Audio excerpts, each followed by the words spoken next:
সালামু আলাইকুম সবাই, কেমন আছেন? আশা করি ভালো আছেন।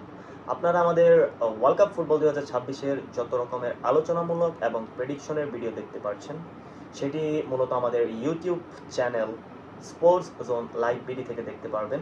আর ওয়ার্ল্ড কাপ ফুটবল 2026-এর সব ধরনের প্রেডিকশনাল এবং আলোচনামূলক ভিডিও দেখতে চাইলে আমাদের YouTube channel sports zone live বিডিতে চোখ রাখতে পারেন এবং আপনাদের মতামত দিতে পারেন।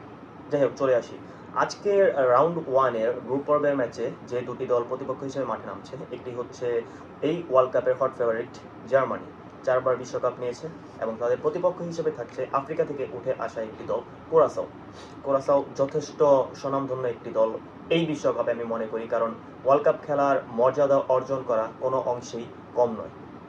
যাই হোক, চলে আসি লাইন আপ নিয়ে, সম্ভাব্য লাইন আপ। আজকের ম্যাচে আমরা হয়তো দেখতে পারবো গোলবারের নিচে জার্মানির common face Manuel Neuer, right back পজিশনে দেখতে পারবো জোশুয়া কিমিচ, হয়তো জার্মানি দলের ক্যাপ্টেন্সি করবে আজকে।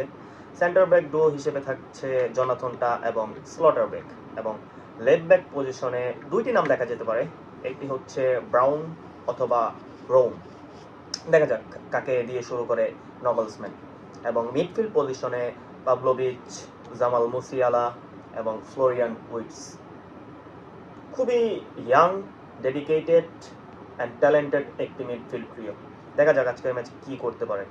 জার্মানির একটা পজিশন নিয়ে অনেক আগে থেকেই তারা ভুগছে, সেটি হলো সেন্টার ফরওয়ার্ড পজিশন।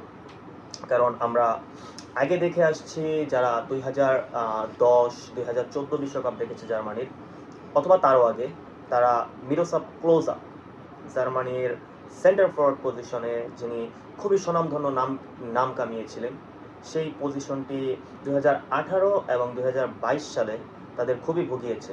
এরপরে কিছুটা সময়ের জন্য থমাস মুলার সেই জায়গাটায় অভাব পূরণ করেছিল। থমাস মুলার এই বিশ্বকাপে নেই।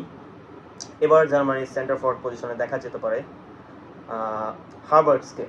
হার্বার্টস যদিও চ্যাম্পিয়ন্স লিগ ফাইনালে, যদি আপনারা লক্ষ্য করে থাকেন, আর্সেনালের হয়ে পিএসজির বিপক্ষে প্রথম গোলটি করেছিল।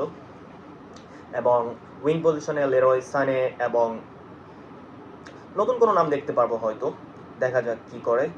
আর কোরাসাওয়ের পক্ষে যেসব প্লেয়াররা শুরু করতে যাচ্ছে, টু বি অনেস্ট, আমি কোরাসাওয়ের ফুটবল তেমন ফলো করি না। এবার হয়তো বিশ্বকাপ খেলছে, যে কারণে আমি তাদের নিয়ে কথা বলছি।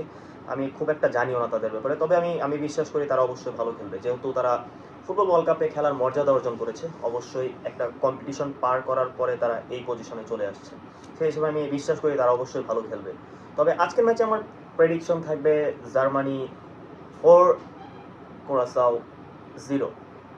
আপনারা আপনাদের প্রেডিকশন জানাতে পারেন এবং আলোচনামূলক যে কোনো কথাবার্তা বা কমেন্ট আমাদের এখানে জানাতে পারেন। Thank you very much. আসসালামু আলাইকুম।